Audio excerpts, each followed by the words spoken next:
पहलगाम में काला दिन, एक भयावह हमला। यह दिन पहलगाम के इतिहास में एक काले अध्याय के रूप में दर्ज हो गया है। 22 अप्रैल 2025। यह तारीख पहलगाम के निवासियों और पर्यटकों के लिए एक सामान्य दिन की तरह शुरू हुई थी, लेकिन यह तारीख जम्मू और कश्मीर के इतिहास में हमेशा के लिए काले दिन के रूप में दर्ज हो गई। इस दिन की घटनाओं ने पूरे राज्य को हिलाकर रख दिया। इस दिन पहलगाम की खूबसूरत वादी आतंकवाद की क्रूरता का शिकार बनी। यह वादी, जो अपनी प्राकृतिक सुंदरता के लिए जानी जाती है, अचानक ही खून और आंसुओं से भर गई। दोपहर के शांत समय में आतंकवादियों ने बेरहमी से हमला कर दिया, जिसमें 28 निर्दोष जिंदगियां लील लीं और कई अन्य लोग घायल हुए। यह हमला इतना अचानक और तीव्र था कि किसी को संभलने का मौका ही नहीं मिला। मरने वालों में भारतीय पर्यटक, स्थानीय कश्मीरी और विदेशी नागरिक शामिल थे। यह हमला न केवल स्थानीय लोगों के लिए बल्कि उन पर्यटकों के लिए भी एक भयानक अनुभव था जो यहाँ की सुंदरता का आनंद लेने आए थे। यह घटना भारत पर एक कायरतापूर्ण हमला था, जो देश में शांति और सद्भाव को भंग करने के घृणित इरादे को दर्शाता है। आतंकवादियों का यह हमला हमारे देश की अखंडता और शांति पर एक बड़ा आघात था। इस घटना ने न केवल मृतकों के परिवारों को गहरे सदमे में डाल दिया, बल्कि पूरे देश में आक्रोश और निंदा की लहर दौड़ा दी। हर कोई इस बर्बरता की निंदा कर रहा था और पीड़ितों के परिवारों के प्रति संवेदना व्यक्त कर रहा था। मीडिया रिपोर्ट्स के मुताबिक हमलावरों ने अंधाधुंध गोलियां चलाईं, जिससे अफरा तफरी मच गई। लोग अपनी जान बचाने के लिए इधर उधर भाग रहे थे और चारों ओर चीख पुकार मच गई थी। घटनास्थल पर मौजूद चश्मदीदों ने भयावह दृश्यों का वर्णन किया, जहां लोग अपनी जान बचाने के लिए इधर उधर भाग रहे थे। हर कोई अपनी जान बचाने के लिए सुरक्षित स्थान की तलाश में था। हमले के तुरंत बाद सुरक्षा बल घटनास्थल पर पहुंचे और इलाके को घेर लिया गया। सुरक्षा बलों ने तुरंत मोर्चा संभाला और स्थिति को नियंत्रण में लाने की कोशिश की, लेकिन तब तक काफी नुकसान हो चुका था और चारों ओर तबाही का मंजर था। यह घटना एक बार फिर इस बात का सबूत है कि आतंकवाद मानवता के लिए सबसे बड़ा खतरा है। आतंकवादियों का यह कृत्य मानवता के खिलाफ एक गंभीर अपराध है। यह घटना जम्मू और कश्मीर में शांति और स्थिरता स्थापित करने के प्रयासों के लिए एक बड़ा झटका है।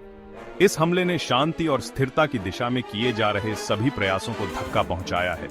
यह एक ऐसी घटना है जो हमें याद दिलाती है कि आतंकवाद किसी भी समय कहीं भी वार कर सकता है। हमें हमेशा सतर्क रहना होगा और आतंकवाद के खिलाफ एकजुट होकर लड़ना होगा। आतंक का तांडव, घटनाक्रम का लेखा जोखा। इस अध्याय में हम आपको उस भयावह दिन की पूरी जानकारी देंगे जब निर्दोष पर्यटकों पर अचानक हमला हुआ और कैसे यह घटना पूरे देश को हिलाकर रख दिया। 22 अप्रैल 2025 को दोपहर लगभग 2:45 पर, जब लोग अपने दैनिक कार्यों में व्यस्त थे और पर्यटक पहलगाम की खूबसूरत वादियों का आनंद ले रहे थे, पहलगाम की बैसरन घाटी में आतंकवादियों ने पर्यटकों पर हमला कर दिया। यह घाटी, जो अपनी प्राकृतिक सुंदरता के लिए जानी जाती है, अचानक एक युद्ध क्षेत्र में बदल गई। हमलावरों, जिनकी संख्या 4 बताई जा रही है, ने सेना की वर्दी पहनी हुई थी और वे भारी हथियारों से लैस थे। उनकी योजना स्पष्ट थी, अधिक से अधिक नुकसान पहुंचाना। उन्होंने अचानक पर्यटकों के एक समूह पर गोलियां चलानी शुरू कर दी, जिससे वहां अफरा तफरी मच गई। लोग अपनी जान बचाने के लिए इधर उधर भागने लगे, लेकिन हमलावरों की गोलियों से बच पाना मुश्किल था। प्रारंभिक रिपोर्टों से पता चलता है कि हमलावरों ने एक ऊंची जगह से गोलियां चलाईं, जिससे उन्हें एक रणनीतिक लाभ मिला और पर्यटकों को खुद को बचाने का कोई मौका नहीं मिला। इस अचानक हमले ने सभी को चौंका दिया। पर्यटक, जो कुछ ही क्षण पहले प्रकृति की सुंदरता का आनंद ले रहे थे, अब अपनी जान बचाने के लिए संघर्ष कर रहे थे। गोलियों की आवाज सुनकर आसपास के लोग घटनास्थल की ओर दौड़े, लेकिन हमलावरों ने उन पर भी गोलियां चलाईं।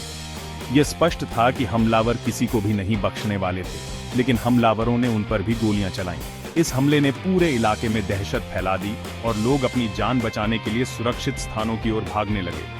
स्थानीय लोगों और सुरक्षा बलों के पहुंचने से पहले ही हमलावर घटनास्थल से फरार होने में कामयाब हो गए। सुरक्षा बलों ने तुरंत इलाके को घेर लिया और हमलावरों की तलाश शुरू कर दी। इस हमले की जिम्मेदारी प्रतिरोध मोर्चा (TRF) नामक आतंकवादी संगठन ने ली है।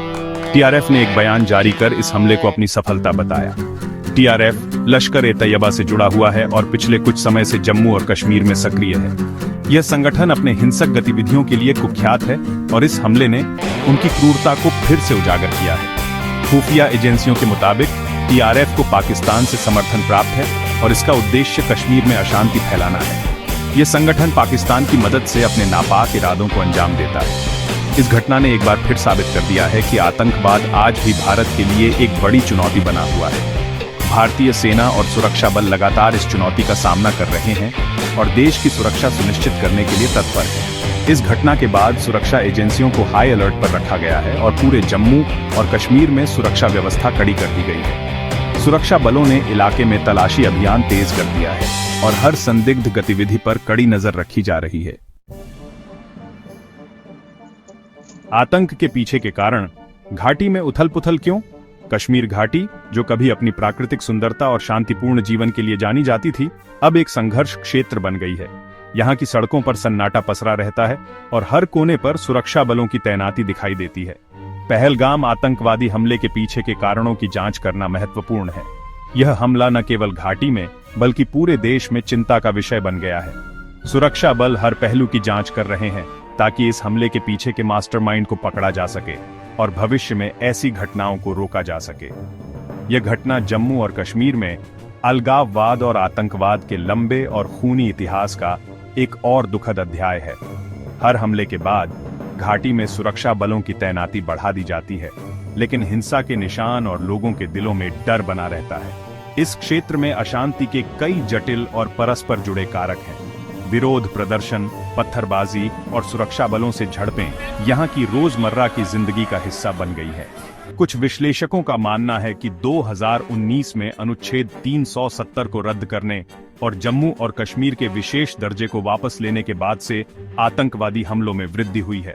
इस कदम ने घाटी में राजनीतिक और सामाजिक अस्थिरता को और बढ़ा दिया है। इस कदम से कुछ वर्गों में आक्रोश और अलगाव की भावना पैदा हुई है, जिसका फायदा आतंकवादी संगठन उठा रहे हैं। विरोध प्रदर्शन और अलगाववादी नारे इस बात का प्रमाण हैं कि घाटी में असंतोष कितना गहरा है। इसके अलावा पाकिस्तान की भूमिका को भी नजरअंदाज नहीं किया जा सकता है। पाकिस्तान और भारत के बीच तनावपूर्ण संबंधों का सीधा असर कश्मीर घाटी पर पड़ता है। पाकिस्तान लंबे समय से अलगाववादी और आतंकवादी समूहों को समर्थन देता रहा है, जो जम्मू और कश्मीर में अशांति फैलाने के लिए काम कर रहे हैं। पाकिस्तान में स्थित आतंकवादी कैंप और वहां मिलने वाला प्रशिक्षण इस बात का प्रमाण है। वह आतंकवादियों को हथियार और प्रशिक्षण प्रदान करता है और नियंत्रण रेखा पार से घुसपैठ का समर्थन करता है। यह घुसपैठ घाटी में हिंसा और आतंकवाद को बढ़ावा देती है। सामाजिक आर्थिक कारक भी एक भूमिका निभाते हैं। कश्मीर में गरीबी और बेरोजगारी की समस्या गंभीर है और यह स्थिति युवाओं को हताशा की ओर धकेलती है। बेरोजगारी, गरीबी और शिक्षा और रोजगार की कमी क्षेत्र में युवाओं को आतंकवाद की ओर धकेलने वाले कारक हैं। जब युवाओं के पास रोजगार के अवसर नहीं होते, तो वे आसानी से आतंकवादी संगठनों के झांसे में आ जाते हैं। बेरोजगार युवाओं को आतंकवादी संगठनों द्वारा आसानी से निशाना बनाया जाता है, जो उन्हें पैसा और सत्ता का लालच देते हैं। ये संगठन युवाओं को अपने जाल में फंसाने के लिए हर संभव प्रयास करते हैं।